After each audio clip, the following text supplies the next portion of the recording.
I am the Tofu Golem. Please enjoy the video. In this video, I will show how to play Baldur's Gate 3 with a full custom party.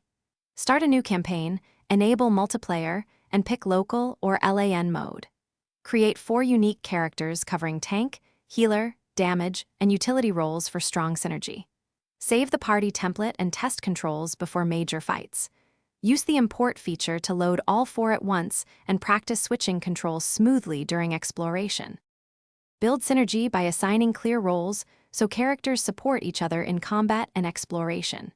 Balance saved spells, scrolls, and consumables to prevent running out of crucial options mid-dungeon.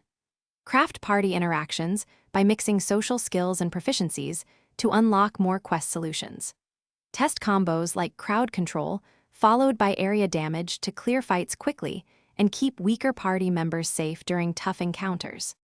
Master control by assigning hotkeys and grouping characters for fast swaps during tense encounters.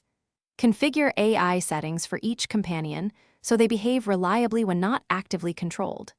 Focus on positioning, using high ground and controlling choke points to make fights manageable. Coordinate spells and abilities to stagger enemy actions and preserve resources, and rehearse common tactics before major boss fights to avoid costly mistakes. Thanks for watching. Consider subscribing if we helped you today.